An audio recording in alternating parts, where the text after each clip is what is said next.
믿음의 투사들, 우리 사랑하는 누님, 우리 고향 동네 누님 유관순 누님이 감옥에서도 막 기도하시면서 순교했기 때문에 이런 해방의 역사가 일어난 줄 믿습니다. 정말 한국의 해방은요, 믿음의 그 기도하는 순교자들의 기도를 때문에 그 모든 해방의 운동을 주관했던 사람들이 다 기독교인들입니다. 그렇기 때문에 우리가 늘 감사한 마음, 고마운 마음, 은혜의 마음 잊지 않기를 주님의 이름으로 축복합니다. 이거 좀 더 올려주세요. 오늘 좀 힘들어. 자, 오늘 따라하겠습니다. 은혜와 고난 사이에서. 은혜와 고난 사이에서. 여러분, 우리 인생은요, 고난이 참 많아요. 그죠? 여기 고난 없는 사람 없어요. 그죠? 저도 목사이긴 하지만 굉장히 고난 참 많이 지나갔던 것 같아요. 물론 사람마다 연령 따라 환경 따라 다 고난의 크기와 차이가 있겠지만 당사자의 입장은 요만한 고난도 너무 아프고 힘든 거예요, 사실은. 그러니까 내 고난이 크냐 네 고난이 크냐 따질 것 없이 모든 고난 당하는 사람 참 힘들고 괴롭습니다. 그러나 고난 당하는 가운데 인생이 고난만 있느냐? 아니라는 거예요.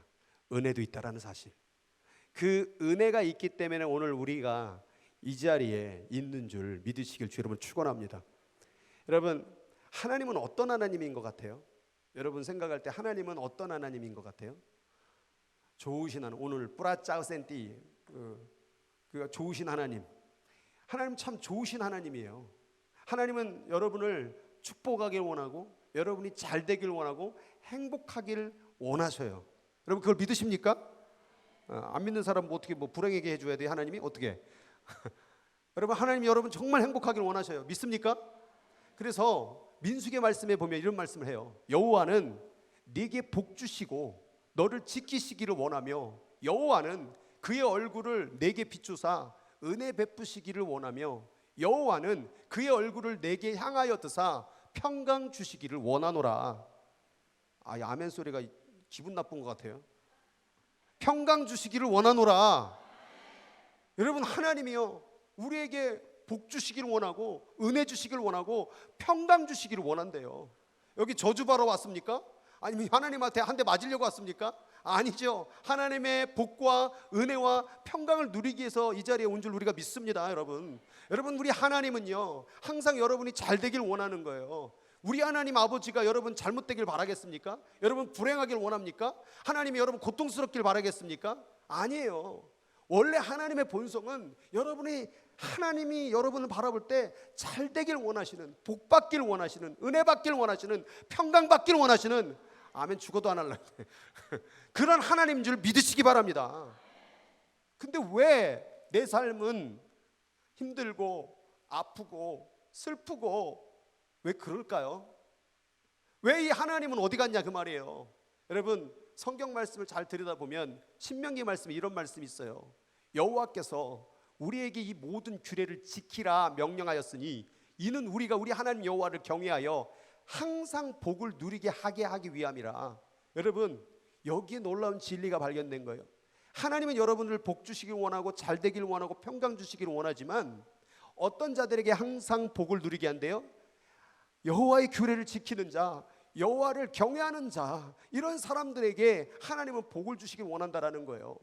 내 삶 가운데에서 왜 그럼 하나님 복 안 주시는 것 같습니까? 여러분들이 세상 가운데 복 받기 위해서 손 내밀어 갔잖아요. 그래서 세상 가운데 사람을 찾아갔고 돈을 찾아갔고 권력을 찾아갔는데 그들이 복을 줍니까? 우리를 부려먹고 고생시키고 사기시키고 배신시켰잖아요. 그런데 하나님께 손을 내밀게 되면 하나님의 말씀에 순종하게 되면 하나님을 경외하는 마음을 갖게 되면 항상 복을 주신다 그 말이에요. 우리가 왜 하나님의 복을 못 누렸느냐? 그분의 말씀에 그분의 원하는 길에 그분의 원하는 그 순종의 길을 가지 않았기 때문에 그 결과 때문에 사실 어려움과 고난이 겪을 수 있는 거예요. 물론 어려움과 고난이라는 게 무조건 하나님 말 안 들었다고 이렇게 쉽게 말할 수는 없지만 대부분 그 본질적인 원리를 보면 성경의 아담과 하와가 왜 고난당했는지 수많은 그런 믿음의 사람들이 고난당했던 그 모습에 대한 원리를 살펴보면 대부분 하나님의 말씀에 불순종했기 때문에 그런 거예요. 여러분 하나님의 복을 항상 받기를 원하십니까? 그러면 하나님의 말씀대로 순종하시기 바랍니다. 여러분 우리가 하나님을 믿을 때에 이렇게 손을 들어요. 손을 표현할 때 찬양할 때 그렇게 하잖아요. 이 손이 뭡니까? 첫 번째는 이 손에 우리가 하나님 찬양할 때 뭘 들고 하지 않아요. 이 얘기는 뭐냐면 우리는 가진 것으로 당신의 영광을 구할 게 없다라는 거예요. 우리 가진 것으로 무엇으로 하나님께 영광 돌리겠습니까? 맨손으로 우리 인생을 그냥 드리는 모습이 바로 손드는 모습인 거예요. 그래서 이 손드는 모습에는 우리가 주님께 영광 돌릴 건 아무것도 없지만 나를 받아주시옵소서. 그리고 이 손은 뭐냐? 나는 세상의 것을 달라고 하는 게 아니라 난 하나님의 것을 받기를 원합니다. 나를 드리고 하나님의 것을 받을 때에 하늘의 복을 받게 되는 거예요. 그래서 손을 이렇게 하는 거예요. 내 것 다 드립니다. 세상 붙잡지 않고 하나님만 붙잡겠습니다. 하나님의 것을 주시옵소서. 여러분, 이런 가운데 우리가 손을 들고 하나님께 예배를 드리고 있는 거예요. 자, 우리 한번 해볼까요? 손을 이렇게 들고, 자, 하나님 나를 맡깁니다. 하나님의 것을 내게 주소서. 다시 한번, 하나님 나를 맡깁니다. 하나님 나를 드립니다. 하나님의 것을 나에게 주소서. 여러분, 이것이 바로 우리의 신앙의 고백이라 그 말이에요. 이 고백대로 살면요, 여러분 항상 복을 받게 될 줄로 믿습니다. 그래서 이사야 말씀 가운데 너희는 귀를 기울이고 내게로 와서 들으라. 그리하면 너의 영혼이 살리라. 내가 너희를 위하여 영원한 언약을 맺는데 곧 다윗에게 허락한 확실한 은혜니라. 여러분, 누구에게 이 확실한 은혜, 확실한 복, 확실한 평강이 오느냐? 여호와에게 귀 기울이고 여호와의 말씀을 들으려고 하는 사람, 여호와의 말씀대로 살려고 하는 사람, 이런 순종의 백성에게 하나님은 살리시는 확실한 다윗에게 허락한 은혜를 우리에게 부어 주실 줄로 믿습니다. 그런데요, 그렇게 하나님이 은혜 주기를 원하는데도 불구하고 정말 죽으라고 말을 안 듣는 사람들이 있죠. 그런 사람들 중에 하나가 바로 저이기도 하고 여러분 가운데도 분명히 있을 거라 그 말이죠. 그런데 출애굽기 말씀에 보면 이런 말씀을 해요. 여호와라 여호와라, 자비롭고 은혜롭고 노하기를 더디하고 인자와 진실이 많은 하나님이라. 인자를 천대까지 베풀며 악과 과실을 죄를 용서하리라. 여러분, 하나님은 죄를 지으면, 하나님은 우리 인생 가운데 실패를 하면 우리를 용서해 주시고 품어주시고 일으켜 주기를 원하시는 줄 믿으십니까? 우리 하나님 그런 하나님이라 그 말이에요. 그런데 문제가 있어요. 죄를 저질렀을 때 하나님이 용서는 해주겠다. 그런데 뭐라고 말하냐면, 그러나 벌을 면제하지는 아니하고 아버지의 악행을 자손 3대까지 보응하리라. 죄를 지을 때에 우리가 조심해야 될 게 있어요. 뭐냐면, 죄 지어도 하나님 용서해 주시겠지 뭘. 아니요, 여러분, 용서해 주셔요. 용서해 주시지만 죄에 대한 보응, 대가, 결과는 있다라는 거예요. 무슨 얘기냐면, 제가 누군가의 남의 것을 도둑질했어요. 제가 도둑질을 했게 됐을 때 하나님께 용서를 구하겠죠. 그럼 하나님 용서해 주시겠죠. 왜 도둑놈으로 그냥 벌 받았으면 좋겠어요? 왜 대답을 안 해요? 용서해 주시겠죠. 그런데 용서해 주셔요. 근데 문제는 뭐냐면, 이 사람이 자기 것을 빼앗긴 거에 대한 원한을, 해코짐을, 보응을 받게 된다라는 거예요. 예전에 어떤 개척교회에서 어떤 목사님이 목회를 시작을 했어요. 늦게. 근데 그 목사님이 나중에 알고 보니까 사람을 죽인 사람이었어요. 근데 이분이 목회를 하면서 하나님 앞에 용서함을 받았고 목회를 감당을 했지만, 사실 그것으로 인해서 많은 어려움도 많이 있었어요. 물론 연관을 시키기는 참 어렵지만, 사실 죄를 지으면요, 거기에 대한 대가가 있다라는 거예요. 제 인생 속에서도 물론 하나님이 도우셨고 이끄셨고 함께 해주셨지만요, 제 인생 속에 참 죄진 것도 많고 실패한 것도 많고 열심히 안 한 것도 있어요. 근데 열심히 안 한 결과에 대한 대가는 제가 받더라고요. 쉽게 말하면 학생이 이런 거죠. 공부 안 한 거, 그래요. 학생이 공부 열심히 안 했어요. 그러면은 열심히 안 해서 하나님 용서해 주, 공부를 주어진 일을 열심히 안 했습니다. 그럼 하나님 용서해 주시겠죠. 근데 공부 안 한 대가는 자기가 고스란히 담고 살아야 돼요. 열심히 일을 안 했어요. 하나님 열심히 일을 하지 않은 것에 대해서 용서해 주시겠죠. 그러나 열심히 하지 않은 것에 대한 가난에 대한 보응을, 대가를 겪게 된다라는 거예요. 하나님 열심히 안 섬긴 거 용서해 주시겠죠. 그러나 하나님을 열심히 섬기지 아니한 그 대가와 보응이 우리의 삶 속에서 있다라는 거예요. 여러분 이걸 우리가 생각하고 깨달을 때에 내가 그냥 막 살면 안 되는구나. 하나님은요, 물론 다 사랑하시고 물론 다 축복하기를 원하지만요, 성경에 왜 그러면 여기 있는 사람들 가운데 축복받은 사람이 있을까요? 다윗이 왜 그렇게 축복을 받았을까요? 솔로몬이 왜 축복을 받았을까요? 뭔가 하나님의 은혜도 있었지만 그 은혜를 받기에 합당한 삶과 기도와 순종이 있었기 때문에 이 사람들이 우리보다 더 크게 쓰임을 받았다라는 거예요. 똑같은 여기 사람들이 있지만 여기 가운데서도 물론 다 하나님 사랑하고 은혜 주지만 여기 가운데도 다른 사람과 특별하게 하나님의 은혜와 은총을 더 받은 사람들이 분명히 있다니까요. 이것은 차별이 아니라 그 사람이 하나님을 매달리고 순종하고 원했던 결과라 그 말이에요.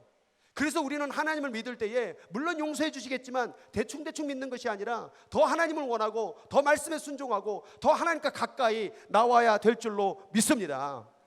여러분, 예레미야 말씀 가운데 보면 이들은 결국 이스라엘 백성들이 보응을 받아요. 하나님은 이스라엘을 사랑했지만 결국 이스라엘은 어떻게 끝났습니까? 구약에 읽어보면 예레미야 이런 말을 해요. 칼과 기근과 전염병으로 말미암아 바벨론 왕의 손에 넘긴 바 되었다. 누가요? 이스라엘이요. 하나님이 그렇게 복 주시길 원하고 은혜 주시길 원하고 평강 주시길 원했지만 계속 거부한 거예요. 계속 우상 섬기고 음란하고 세상을 사랑하고 이렇게 살아갔던 결과 가운데 결국 바벨론이라는 포로의 시대를 겪었던 거예요. 우리나라도 일제시대를 뭐라 딱 얘기할 수는 없지만 하나님을 섬기지 않고 하나님을 떠난 결과물의 한 부분이라고도 생각할 수 있는 거예요. 사실은 나라마다 개인마다 인생마다 사람마다 그 고난을 겪는 이유는 뭔가 하나님의 말씀과 가까이 가지 않고 하나님의 뜻대로 살지 않고 하나님이 원하는 방법대로 살지 않았던 결과가 사실 이런 거란 거예요. 이것은 오해하지 말아야 되는데 네가 잘못했으니까 이런 고난 당하라는 게 아니라 사실 이것과 같아요. 쉽게 말하면 지옥은 왜 가는 걸까요? 여러분, 지옥을 간다는 게 하나님이 사랑 많다는데 왜 우리를 지옥에 보냅니까? 말 안 들었다고 지옥에 넣는 이런 아버지가 어디 있습니까? 여러분, 이것도 잘 생각하세요. 지옥에 가는 이유가 있어요. 하나님은 여러분을 다 지옥 안 가길 원하시겠죠. 하나님은 여러분을 다 천국 가길 원하시겠죠. 그런데 하나님 손을 내밀어요. 내 손 잡아라.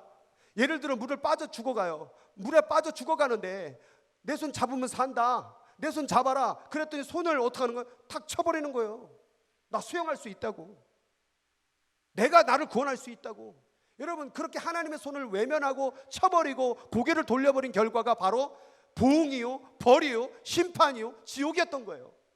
하나님은 마지막까지 손을 내미셔요. 하나님은 마지막까지 여러분의 인생을 붙잡길 원하셔요. 그러나 고개도 돌리지 않고 심지어 예수님의 얼굴을 주먹으로 쳤거든요. 예수님 얼굴에 침 뱉었거든요. 그럼에도 불구하고 하나님은 거기 가면 안 된다고. 가룟 유다도요, 마지막까지 계속 경고했어요. 여기서 나를 팔자가 있으리라. 몰랐겠어요? 가르쳐 주신 거잖아요. 그러면 안 된다고. 그러나 마음의 고집대로, 회개하지 않는 마음대로 그냥 그 길로 가버린 거예요. 결국 예수를 판자가 된 거예요.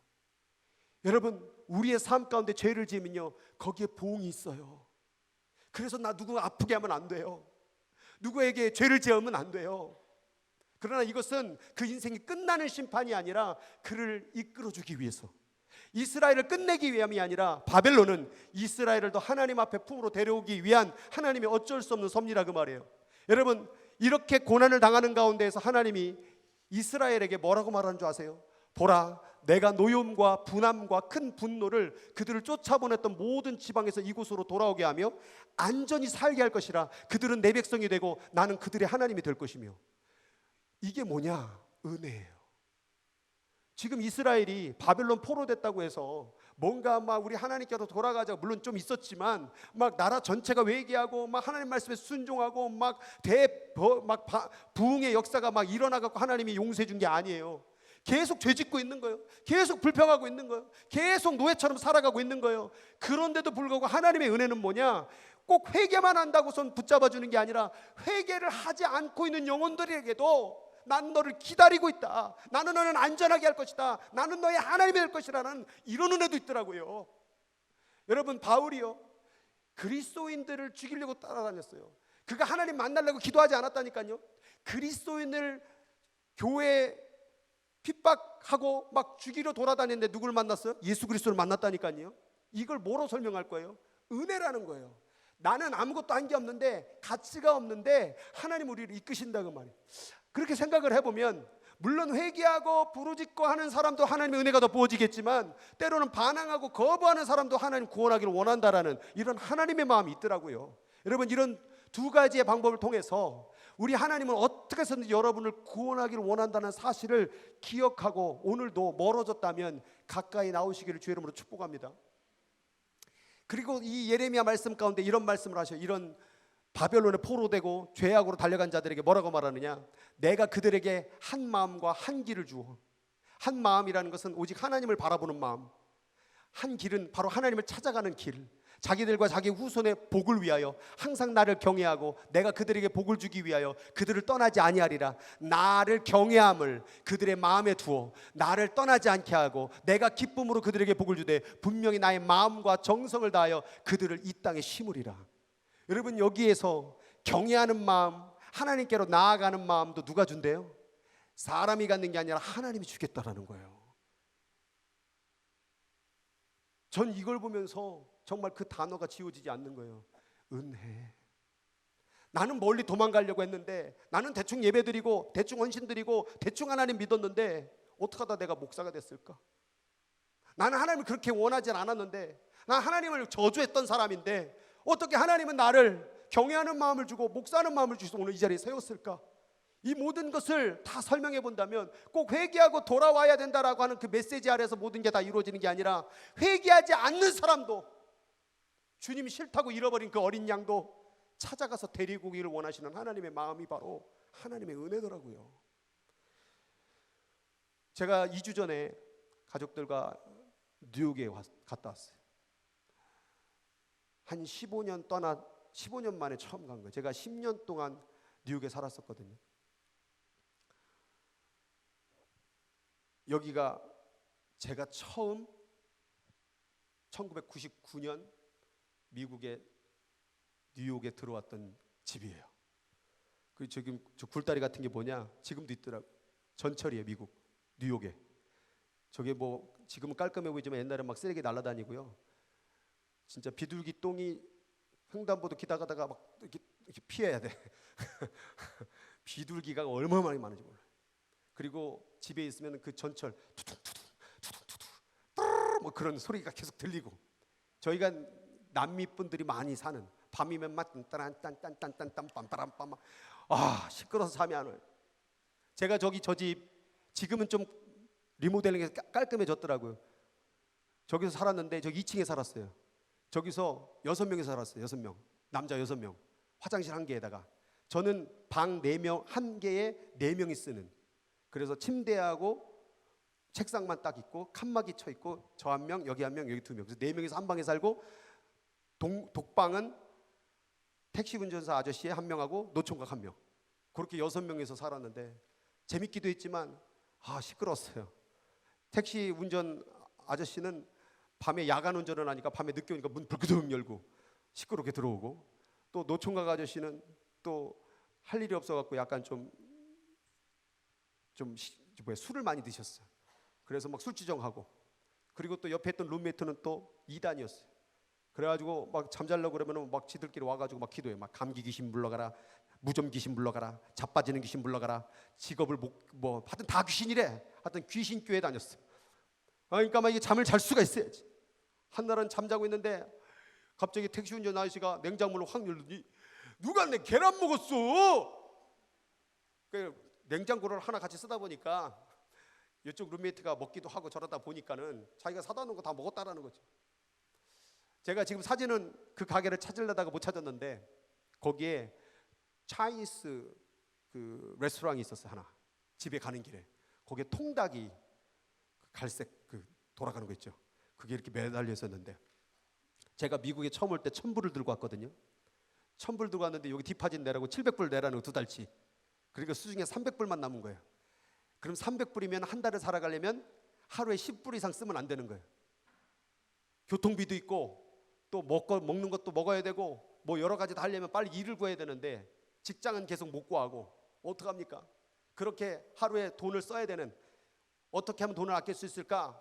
그래서 슈퍼에 가가지고 계란, 그 다음에 거기 또 한인 슈퍼가 있었고 김치, 그래서 아침은 계란하고 김치, 그리고 점심 저녁은 차이나타운에 가면은 그때 당시에 맨하탄에 $1 프라이 라이스가 있었어요. 그러면은 이만한 컨테이너, 한 이 성경책만한 컨테이너가 밥을 가득 채워줘요. 이불 주면 닭다리 하나 올려주고. 근데 돈이 없어가지고 나는 프라이 라이스만, 닭다리는 참았어요. 얼마나 먹고 싶겠어요. 집에 오는데 통닭이 돌아가. 근데 갑자기 전화가 오는 거예요. 따르릉. 저를 딱 봤더니 갑자기 어머니 전화 온 거야. 근데 어머니 전화가 아들은 잘 있냐? 어디 아픈 데는 없고? 이게 아니야. 아들아 미안하다. 응? 뭘 미안해 갑자기 뜬금없이. 그러면서 고백하는 게 뭐냐면 아들아 우리 교회 가운데 어떤 애가 대학을 간다는데 등록금이 없대더라. 그래서 엄마가 작정하고 해서 등록금을 헌금했다다. 그래서 잠깐 제가 얼만데? 500만 원. 나는 치킨을 바라보며 이거를 먹으면 며칠을 굶어야 되고 이게 엄마인가? 하면서도 겉으로는 아유 어머니 잘하셨어요. 예 끊을게요. 기분 나빠서 끊어버렸어요.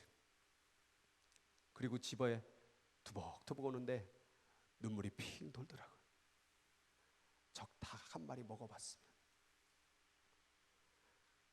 그렇게 하루, 이틀, 한 달. 사실 미국에 살려고 온 건 아니에요. 친척 목사님이 한번 미국 와볼래? 그래서 군대 제대하자마자 군대에서 돈 100만 원 모은 거예요. 제 월급으로 그게 2년 반 동안에. 어머니는 돈 없다. 그리고 너 미국 갈 돈 나 없다. 그러더니 500만 원 주고 거짓말만 하고 막막하더라고요. 과일 샐러드 가게에 일했는데 시간당 3불을 줬어.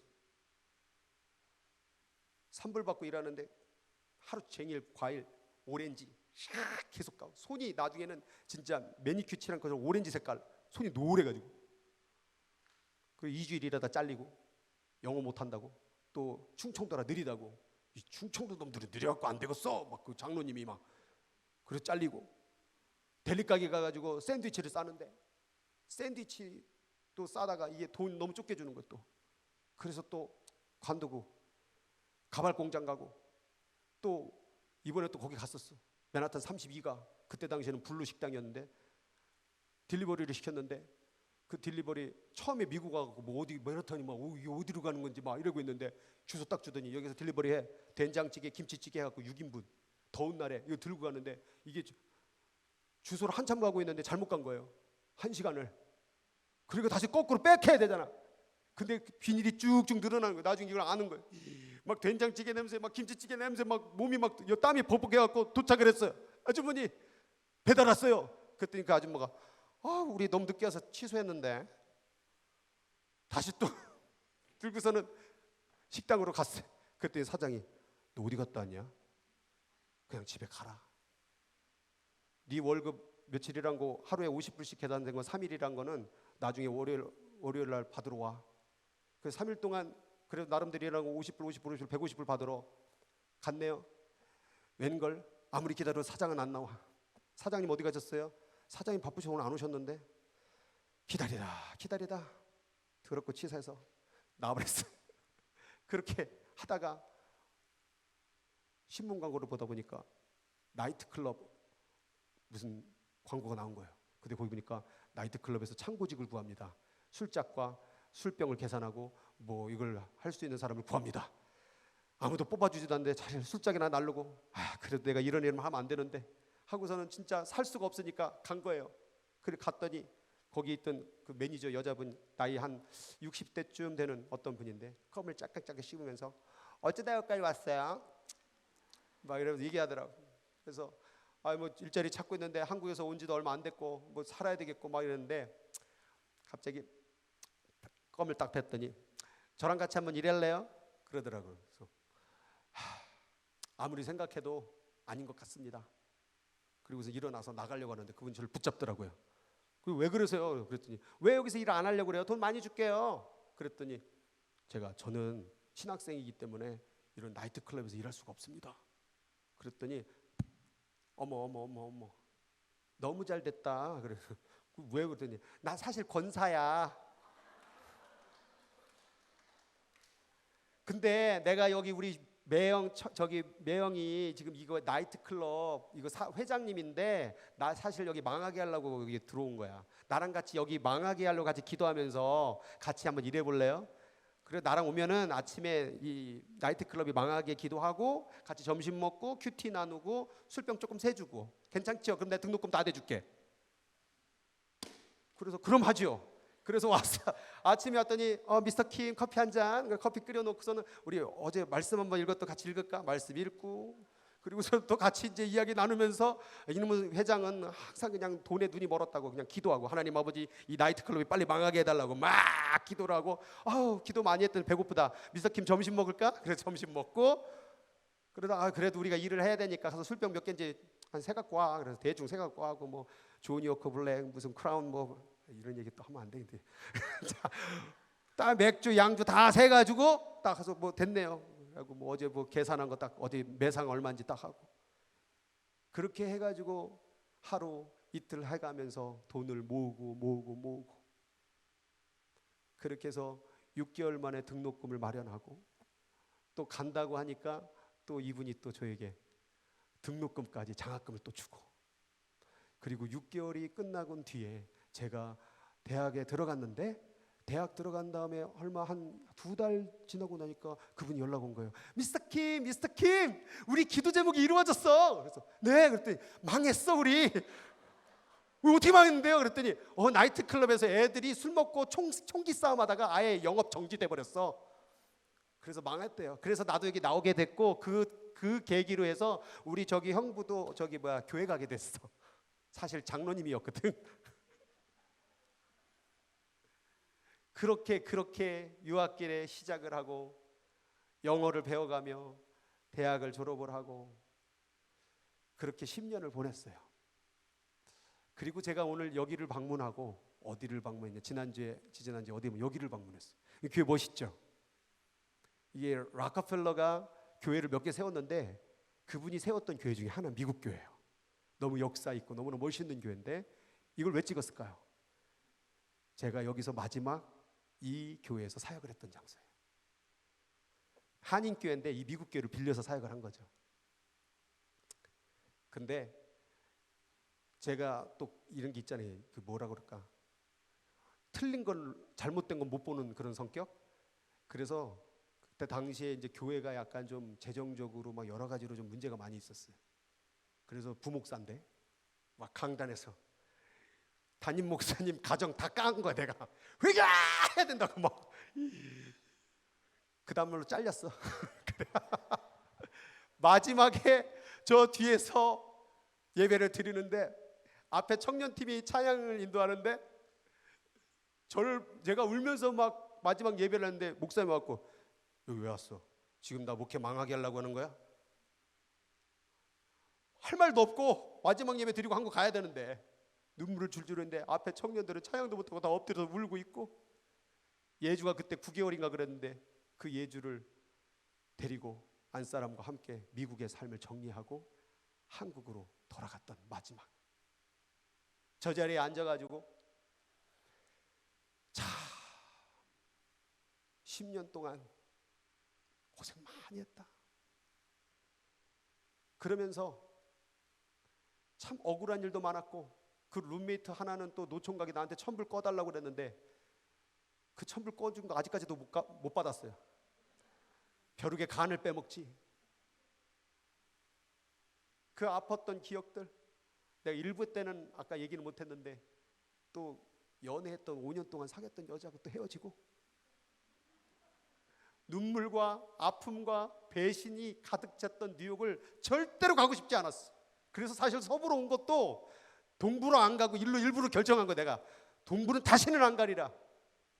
그리고 서부로 와서 오늘 이렇게 돼서 다시 거기를 찾아갔을 때에 마음속에 선명하게 남은 글자 하나, 하나님의 은혜.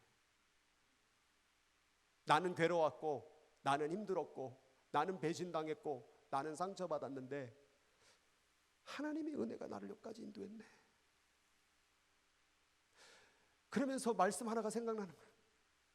내가 나 된 것은 하나님의 은혜로 된 것이니 내게 주신 그의 은혜가 헛되지 아니하며 내가 모든 사도보다 더 많이 수고하였으나 내가 한 것이 아니라 오직 나와 함께 하신 하나님의 은혜로라. 마지막 저 말씀에 보면 오직이란 말이 나와요. 내 인생 가운데 내가 잘했고 못했고 실패했고 죄질었고 상처받았고 고난당한 거 상관없이 지금까지 나의 인생을 만들어주신 그 이유가 오직 나와 함께 하신 하나님의 은혜로라. 그래서 감사했어요. 그러면서 마음 한구석에 그래도 하나님 그렇게까지 할 필요는 없었잖아요. 그렇게까지 힘들 필요 없었잖아요. 그렇게까지 배신당할 필요는 없었잖아요. 물론 다른 사람과 비교하면 내 고난과 역경이 한없이 작을 수는 있겠지만 나로서는 너무 힘들었어요. 왜 이렇게 힘들게 하신 거예요? 내가 죄지어서 그런 거예요? 내가 잘못돼서 그런 거예요? 물론 그것도 있었겠죠. 그런데 제가 사실 이 뉴욕에 가기 전에 새벽에 기도하면서 주신 말씀 하나가 있어요. 그게 뭐냐면 이사야 54장 말씀이었어요. 거기 뭐라고 적혀있냐면 보라, 숯불을 불어서 자기가 쓸만한 연장을 제조하는 장인도 내가 창조하였고 파괴하며 진멸하는 자도 내가 창조하였다. 너가 어려운 거, 너가 힘들었던 거, 너가 배신당했던 것, 너의 인생을 파괴하고 진멸하는 것도 내가 창조했었어 라는 말이었던 거예요. 이 말씀을 처음 읽었을 땐 이해가 안 됐어요. 왜 하나님은 나쁜 일을, 하나님은 왜 나를 고통스러운 일을, 하나님은 왜 고난의 일을 나에게 주시는 거예요? 그래요, 좋은 일을 벌리시면 안 돼요? 굳이 이 안 좋은 일들을, 고통의 일들을 왜 겪게 하시는 거예요? 그런데 그 뒷부분에 읽으면 이렇게 되어 있더라고. 너를 치려고 제조한 모든 연장이 쓸모가 없을 것이라. 너를 치려고 제조된, 너를 파괴하고 진멸하는 그것도 네게는 아무 소용이 없게 될 것이다 라는 말씀을 읽었어요. 무슨 얘기냐면 인생을 살아가면 누구나 고난을 겪어요. 인생을 살아가면 누구나 배신을 당하고 아픔을 겪어요. 그런데 그 속에도 하나님이 함께 하시는 하나님의 은혜를 발견하면 그 파괴하고 진멸하는 도구도 연장도 쓸모가 없게 될 것이라 그 말씀이었던 거예요. 제가 그 10년의 삶을 들여다보니까 억울했던 거, 상처받았던 거, 힘들었던 게 기억나는 게 아니라 하나님의 은혜가 생각나더라고요. 그리고 조용히 미소에 감사의 기도가 올려드리라고. 하나님, 그럼에도 불구하고 인도해 주신 하나님께 감사를 드립니다. 근데 그때는 그 은혜를 못 발견했어요. 그때는 아픔만 있었고 배신만 있었고 상처만 있었지 하나님의 은혜를 발견할 수 없었어요. 그러면서 아쉬운 게 내가 오늘 10년, 15년이 지난 이후에 내가 이제야 그 은혜를 발견했네. 내가 그때 발견했더라면 조금 더 참았을 텐데, 내가 그때 그 은혜를 발견했더라면 좀 더 감사한 마음으로 했을 텐데, 내가 그때 하나님의 은혜를 발견했더라면 좀 더 열심으로 하나님을 섬겼을 텐데, 난 그것을 견디지 못하고 분내고 화내고 그런 게 자꾸 깨지고 아프고 어려움을 겪었었구나. 그런데도 불구하고 하나님은, 내 죄와 실수가 있었음에도 불구하고 하나님은 나를 은혜로 여기까지 인도해 주셨구나. 여러분의 인생은 어떻습니까? 여러분 인생 가운데 하나님 앞에 실수한 것도 있고 잘못한 것도 있을 거예요. 물론 여러분이 억울하게 당한 일도 있을 거예요. 그러나 하나님은 그런 일을 겪었다고 해서 여러분을 망하게 하는 것이 아니라 오히려 하나님의 은혜를 발견하여 더 거룩하고도 아름다운 사람으로 이끄시는 하나님이라는 거예요. 그거를 발견할 때 하나님의 은혜가 깨달아지고 감사를 드릴 수 있다는 것이죠. 그러면서 이제 아이들과 함께 그 맨하탄의 유명한 타임스퀘어 철치라고 있어요. 제가 힘들 때마다 거기서 예배를 드리러 갔는데 이번에 화요일에 밤에 예배를 드리더라고요.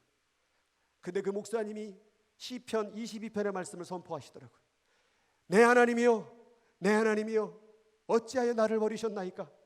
어찌하여 나를 멀리하며 돕지 아니하시며 내 신음소리를 듣지 아니하시나이까? 내 하나님이여, 내가 낮에도 부르고 밤에도 잠잠하지 아니하오나 응답하지 아니하시나이다. 그분도 나름대로 고난을 많이 겪었나 봐요. 이 시편 22편의 저자가 지금 여러분 어찌하여 버리셨나이까? 어찌하여 돕지 아니하나이까? 어찌하여 듣지 아니하나이까? 내가 낮에도 부르고 밤에도 불렀는데 어찌하여 응답하지 않습니까? 라는 너무나도 아프고 처절한, 마치 하나님이 없는 것 같은 그 시간을 겪고 있었다라는 거예요. 그런데요, 이 시편 22편 1절과 2절 말씀 후에 3절에 너무나도 놀랍고 기가 막힌 고백을 드립니다. 뭐라고 나오냐면, 이스라엘의 찬송 중에 계시는 주여, 주는 거룩하시나이다. 하나님이 자기를 버린 것 같은, 하나님이 자기의 기도를 듣지 아니하는 그런 상황과 조건 속에서 이 사람은 무엇을 받느냐? 찬송 중에 거하시는 주여, 나와 함께 하시는 주여, 주님은 거룩하시나이다. 10년의 그 뉴욕의 생활 속에서 실수도 많았어요. 분도 많이 냈고 원망도 많이 냈고 실패도 많이 있었어요. 좀 더 열심히 공부했더라면, 조금 더 열심히 섬겼더라면, 좀 더 열심히 사역했더라면 더 하나님이 사용하실 수 있었을 텐데, 내가 그것을 뒤로 하고 내가 가고 싶은 대로, 내 화대로, 내 분대로 했던 일들도 얼마나 많은지 몰라요. 그럼에도 불구하고 어려운 일을 당할 때, 고난을 당할 때에 하나님의 은혜가 있었기 때문에 오늘 이 시편의 저자처럼 하나님이 어떤 분이신지를 깨닫게 해주시더라고요. 그리고 그 예배를 드리는 가운데 제 입술에서 같이 하나님께 그 찬양의 소리를 올려드리면서 이 고백이 나오더라고요. 하나님은 거룩하셨습니다. 하나님은 신실하셨습니다. 내 인생이 왜 이 모양이냐고, 나는 왜 실패를 겪냐고, 나는 왜 이 고난만 겪냐고, 나는 왜 이렇게 외롭냐고, 나는 왜 하는 일마다 안 되냐고 말할 때에 하나님은 여전히, 나는 끝났다고 생각했지만 하나님은 일하셨고 변함이 없었고, 하나님은 성실하셨고, 하나님은 내게 어떻게 해서든지 내 실패와 그 무너짐 속에서도 아름다운 인생을 만들려고 얼마나 노력하셨는지 몰라요. 제 인생의 결과로 본다면 저는 오늘 이 자리에 없었을 거예요. 그러나 하나님은 내 인생의 그런 했던 행위와 태도와 모습을 보지 아니하시고 더 좋은 자리, 더 은혜의 자리를 이끄시려고, 그리고 오늘 이 자리까지 옮기셔서 오늘 15년 만에 드디어 그 입술에서 주님은 거룩하셨다고, 주님은 위대하셨다고, 주님은 살아계셨다고, 주님은 참으로 나의 하나님이라는 그 고백을 드리게 하시더라고요. 그때는 몰랐어요.